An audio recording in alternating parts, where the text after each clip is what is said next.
In the quiet town of Cedar Falls, where neighbors still wave from their porches and children ride bicycles down tree-lined streets, Wes Calder thought he understood the boundaries of his simple life. A widowed mechanic raising his 8-year-old daughter Bee, he'd grown accustomed to the gentle rhythm of small-town existence.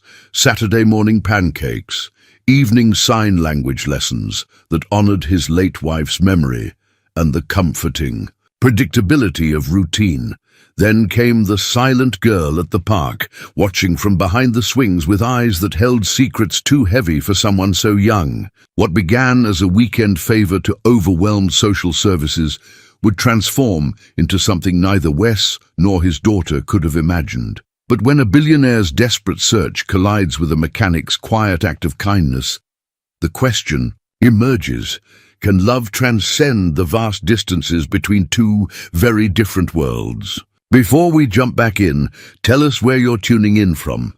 And if this story touches you, make sure you're subscribed, because tomorrow I've saved something extra special for you. The morning sun filtered through the maple trees lining Elm Street, casting dancing shadows across the modest front yard where Wes Calder knelt beside his pickup truck, wrench in hand. The familiar weight of the tool felt right in his calloused palm, a sensation that grounded him in the present moment, away from the memories that sometimes threatened to pull him under. At 38, Wes carried himself with the quiet strength of a man who'd learned to shoulder burdens without complaint.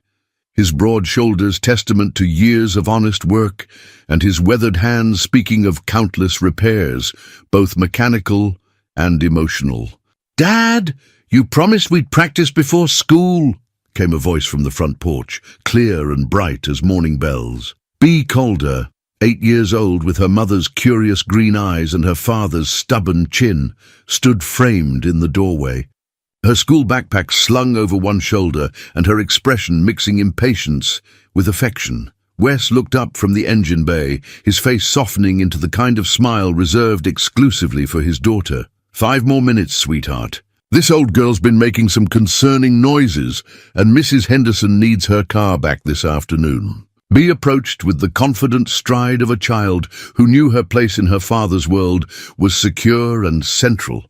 She peered into the truck's engine compartment with genuine interest, her small hands mimicking her father's movements as he adjusted a belt. "What kind of noises?" "Like a cat with a sore throat," Wes replied, his tone serious but his eyes twinkling. "Sometimes these engines just need someone to listen to what they're trying to say. Like Mom used to say about people," Bee observed, her hands moving fluidly as she signed the words alongside speaking them. The gesture was as natural as breathing, a bilingual dance that kept Sarah Calder's presence alive in their daily routines. The mention of Sarah brought that familiar tightness to Wes's chest, not the sharp pain of fresh grief that had once threatened to overwhelm him, but the gentler ache of cherished memory. Sarah had been Cedar Falls's only certified ASL interpreter, working with the county school system and volunteering at the regional deaf community center. Her passion for bridging communication gaps had been infectious, and she'd insisted on teaching both Wes and Bee to sign from the time their daughter was old enough to wave her tiny fists. On the passenger seat of his truck lay Sarah's old ASL dictionary, its pages worn soft from years of use, margins filled with her handwritten notes and observations.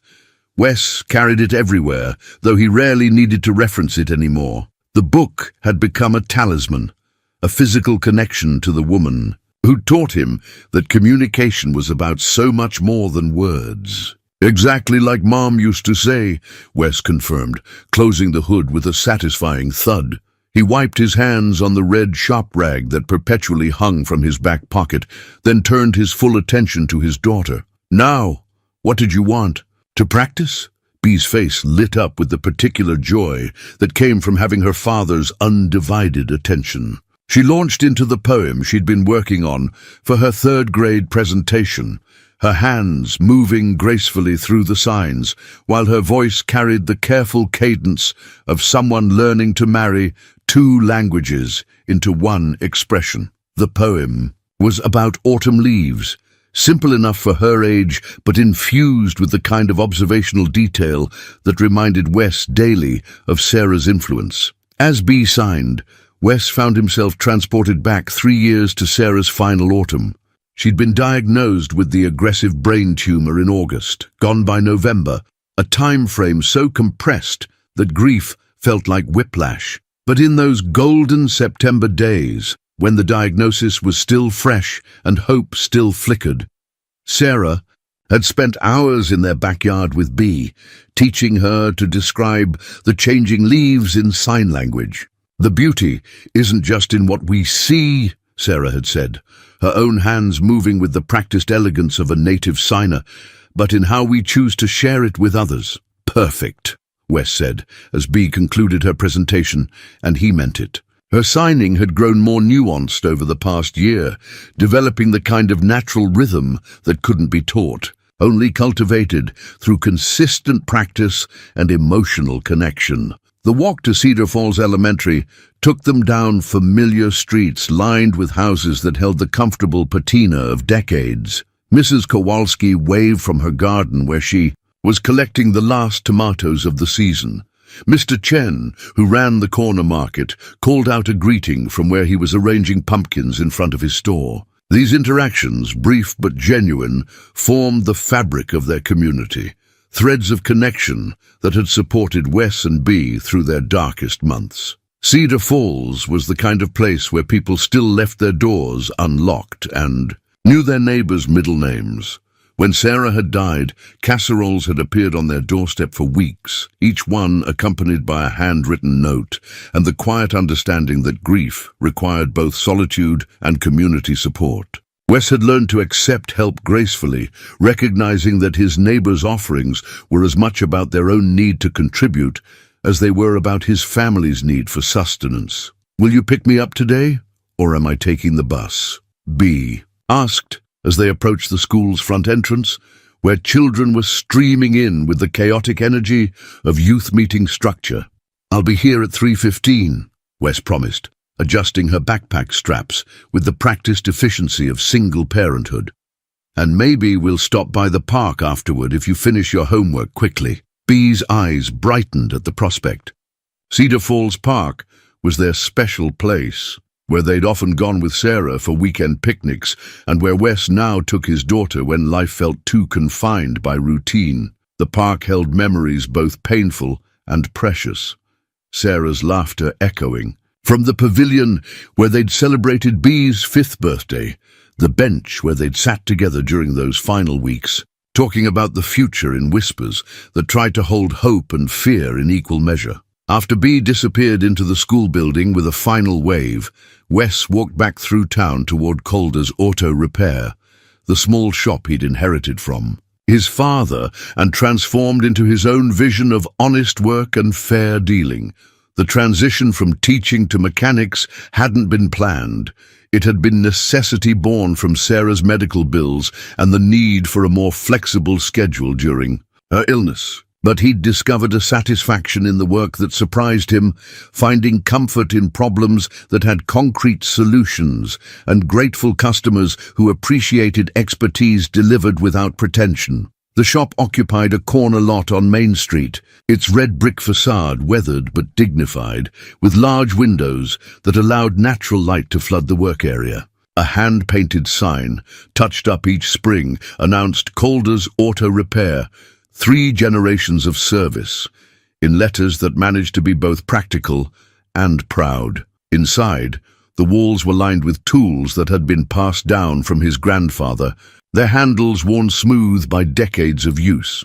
Tommy Rodriguez, his part-time assistant and a recent high school graduate, was already bent under the hood of a Ford Explorer, his enthusiasm for automotive mysteries making up for his still developing technical skills. Rita Kowalski's ancient Buick occupied the second bay, awaiting the brakework that Wes had promised to complete before her weekly grocery run. "Morning, boss," Tommy called out, his voice slightly muffled by the engine compartment. "That noise. In Mrs. Henderson's truck. I think I figured out what you were hearing," Wes poured himself coffee from the pot that Rita had brought along with her car, a gesture typical of Cedar Falls, where business relationships often blurred into friendship. The coffee was strong and honest, much like the woman who'd made it.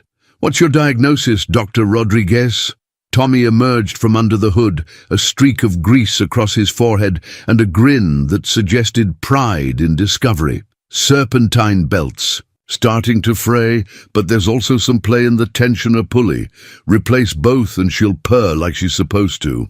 "Good catch," Wes said, and meant it. Tommy's mechanical intuition was developing well, and Wes took quiet satisfaction in passing along the knowledge his own father had shared decades earlier.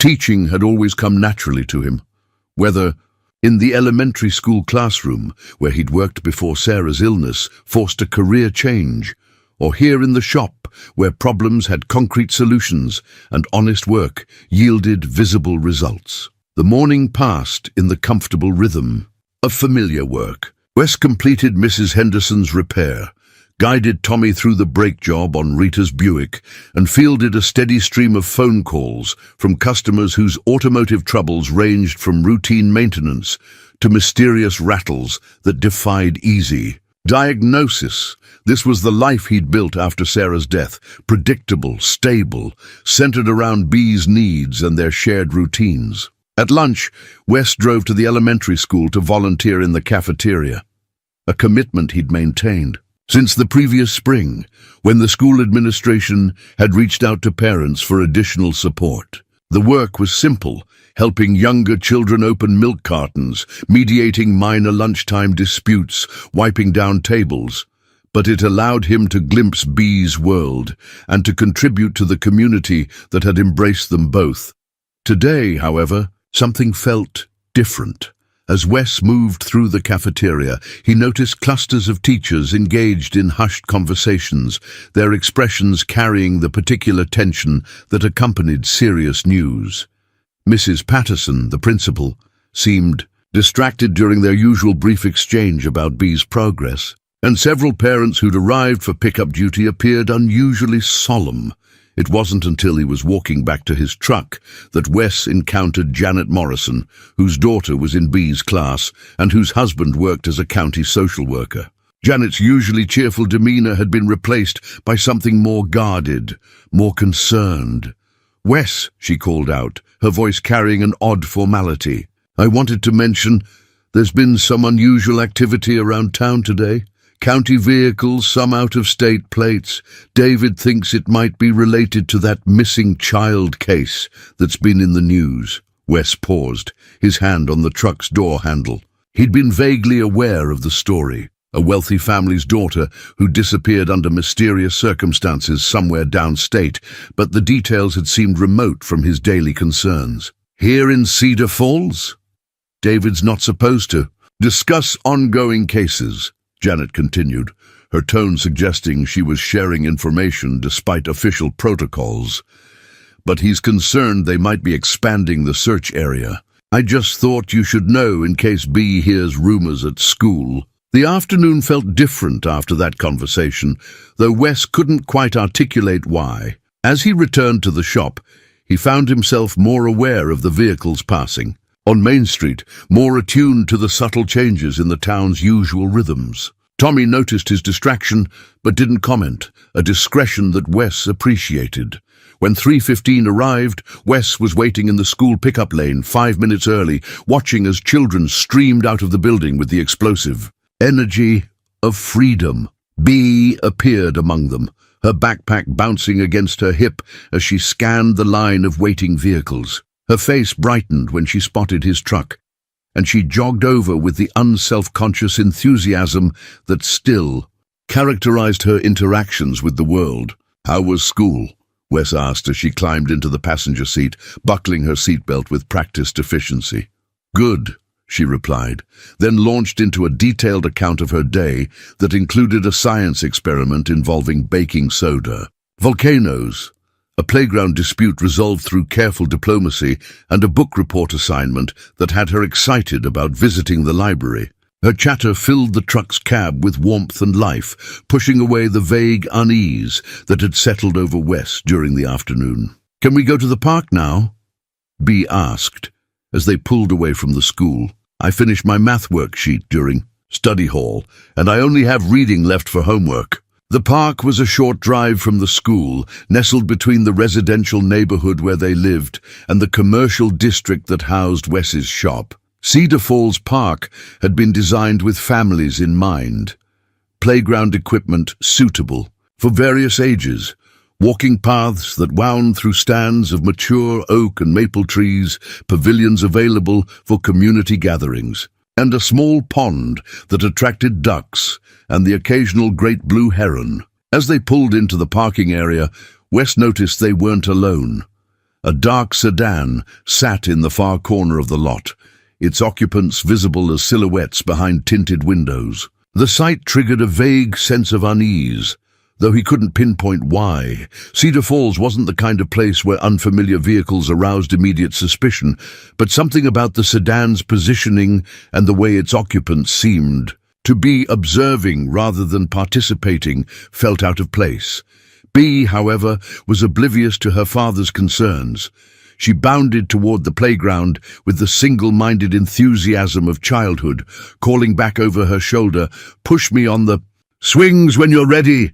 Wes followed more slowly, his attention divided between his daughter's joyful exploration and the subtle wrongness he sensed in the park's atmosphere. The afternoon sun slanted through the trees at the perfect autumn angle, painting everything in golden light that should have felt peaceful and welcoming. Instead, he found himself scanning the area with the heightened awareness of someone who'd learned that safety was never guaranteed. It was then that he saw her, a small figure tucked behind the swing set support structure, partially hidden by the metal framework and the shadows it cast.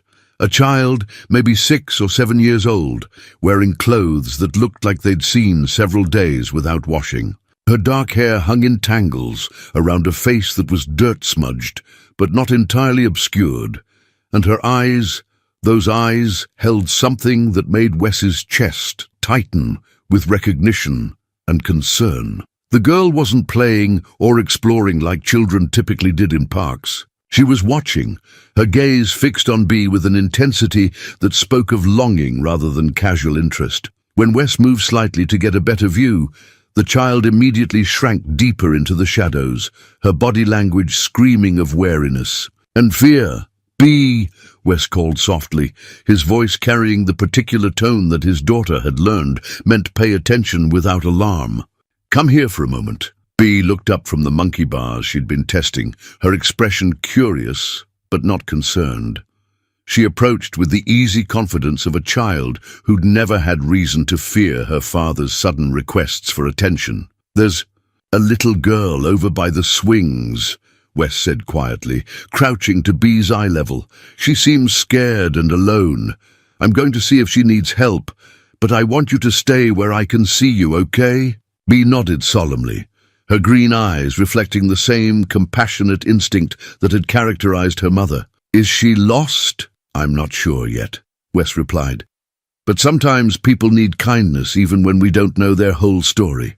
As Wes approached the swing set, he moved slowly and deliberately, his hands visible and his posture non-threatening. The girl had pressed herself further into the shadows, but her eyes tracked his movement with the hypervigilance of someone who'd learned to assess danger as a survival skill. The dark sedan in the parking lot seemed to loom larger in his peripheral vision, its presence taking on an ominous quality that made his protective instincts flare. "Hello," Wes said softly when he was still several feet away, crouching down, to make himself less imposing.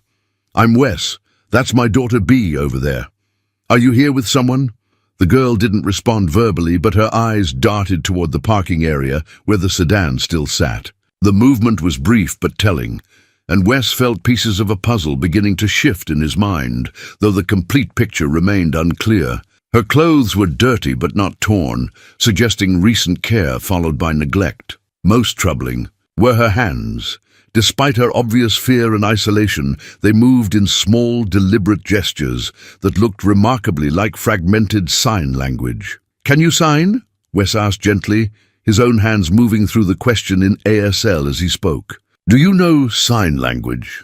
The transformation in the girl's face was immediate and profound. Her eyes widened, not with fear this time, but with something that looked like recognition and desperate hope. Her hands began to move more deliberately, forming shapes that Wes recognized as attempts at communication, though her signing was clearly limited and unpracticed. "I'm learning," she seemed to be saying, though her signs were slow and uncertain. "Please don't hurt me." The last part broke Wes's heart entirely. This child had been conditioned to expect harm, to approach every interaction with the assumption that pain might follow. But she was trying to communicate, reaching across the language barrier with the tools she possessed, trusting enough to reveal this piece of herself. "I won't hurt you," Wes signed back, his movements slow and clear. "I want to help. Are you lost? Do you need food?" The girl's response was immediate.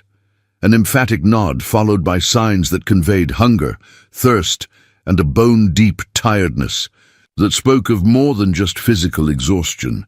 But when Wes asked about her family, about where she belonged, her hands fell still, and that shuttered look returned to her eyes. From across the playground, Bee had been watching this exchange. With growing fascination and understanding, she approached slowly, her own hands moving in sign as she walked. "Dad's really good at signing," she said, and signed simultaneously, addressing the girl directly. "He taught me because my mum was deaf. Well, not deaf, but she worked with deaf people. Do you want to see my favorite sign?" Without waiting for permission, Bee performed the sign for friend. Hands interlocked, then reversed, a gesture of mutual support and connection. The girl's response was immediate and heartbreaking.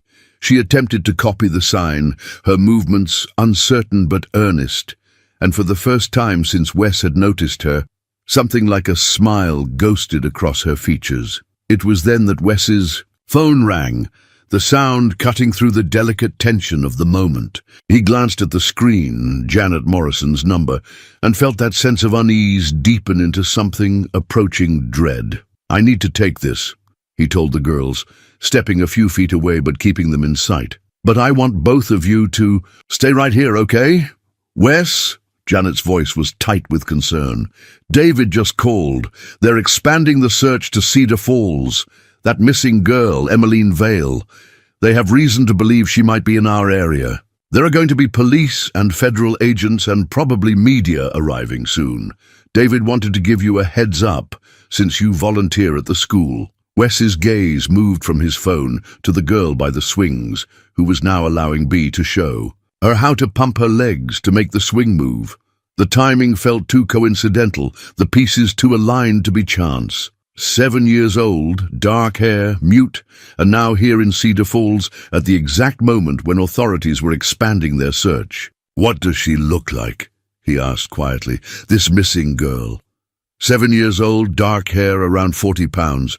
She's mute, some kind of trauma-related condition." "Wes, why are you asking?" The phone felt heavy in his hand as he watched the girl respond to Bee's patient instruction, her small hands gripping the swing's chains with white-knuckled intensity, while something like joy began to transform her features. "I think," Wes said carefully, "I might need David to come to the park, and Janet tell him to come alone and to come quietly.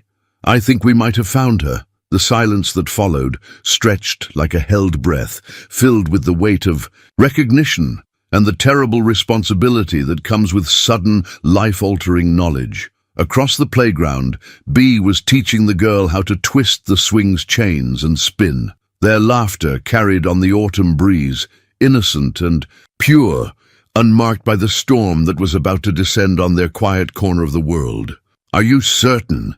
Janet's voice crackled through the phone, tight with the same disbelief that was coursing through Wes's veins. "Wes, if this is really her, if this is Emmeline Vale, do you understand what this means?" He understood more than Janet realized. The dark sedan in the parking lot suddenly made terrible sense. Not random observers, but searchers who'd been tracking leads, following trails that had somehow led them to Cedar Falls. The girl's hypervigilance, her instinctive fear of adults, her desperate attempt to remain hidden while simultaneously craving the connection that Bea offered so naturally. All of it painted a picture that made Wes's chest tighten with protective fury. Through the phone, he could hear Janet relay information to someone in the background, presumably her husband David, whose role as a county social worker had just become infinitely more complicated. The administrative machinery was already beginning to turn, protocols activating that would transform this quiet moment into something much larger and more intrusive. "David's on his way," Janet said. "But Wes, you need to know. There are federal agents involved in this case. The FBI has been coordinating with state and local authorities. This isn't just a missing child case anymore. There are allegations of kidnapping, possibly worse. When they arrive, they're going to scare her," Wes interrupted, watching as Emmeline attempted to sign something to Bea, her small hands moving with increasing confidence. "She's just started to trust us.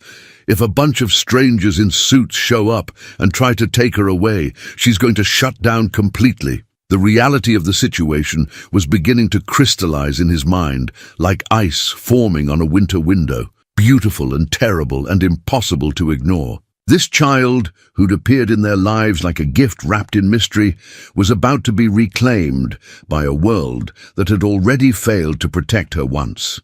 The billionaire father, the media attention, the legal complexities, all of it would descend on Cedar Falls like a hurricane, and at the center of the storm would be a 7-year-old girl who'd found a moment of peace in the simple act of learning to swing. 20 minutes, Janet said. "David will be there in 20 minutes. Try to keep her calm until then, and Wes, be careful. If those people in the sedan are who I think they are, this situation is about to become very complicated very quickly." The line went dead, leaving Wes alone with the magnitude of what was unfolding. 20 minutes to maintain the fragile peace that had settled over the playground. 20 minutes before the outside world intruded on this bubble of safety that Bea had created simply by offering friendship to a lonely child. He pocketed the phone and walked back toward the swings, his movements deliberate and calm, despite the urgency building in his chest. Emmeline, he was certain now that's who she was, looked up as he approached, her expression alert but no longer fearful. In the span of half an hour, Bea's patient kindness had accomplished what weeks of professional intervention might have. "Struggled to achieve. Everything okay, Dad?" Bea asked, her intuition picking up on the subtle tension in his posture. She'd learned to read his moods with the precision that children develop when they're deeply connected to their primary caregiver, when their security depends on understanding the emotional weather of their small world. "Some people are coming to help," Wes said carefully, crouching down so he could address both girls at eye level. "Good people. People whose job it is to make sure children are safe. But they might seem a little scary at first because they don't know how to talk with their hands like we do." Emmeline's face immediately transformed, the fragile trust she'd begun to show evaporating like morning mist. Her hands moved in rapid, desperate signs. "No, please, don't let them take me. I'll be good. I'll be quiet." A litany of promises that broke Wes's heart because they revealed so much about what she'd endured. "Hey," Bea said, reaching out to touch Emmeline's arm with the gentle instinct of someone who'd inherited her mother's gift for comfort. "My dad doesn't let bad things happen. He's like a superhero, but with wrenches instead of a cape." "Despite everything," Emmeline's mouth quirked into something that might have been a smile. She signed something that looked like a question, and Bea giggled. "She wants to know if you can fix cars and people," Bea translated. "I told her you're really good at both." A movement in his peripheral vision caught Wes's attention. The sedan's doors were opening, two figures emerging with the controlled movements of people accustomed to surveillance work. They didn't approach directly, but their positioning suggested coordination, professional observation. Emmeline noticed them too, her body tensing like a small animal preparing to flee. "It's okay," Wes said, though he wasn't entirely sure it was true. Nobody's going to hurt you, I promise. The weight of that promise settled on his shoulders like a physical burden. He'd made similar assurances to Bea during the worst days of Sarah's illness, commitments to protection and safety that had sometimes felt impossible to keep. But he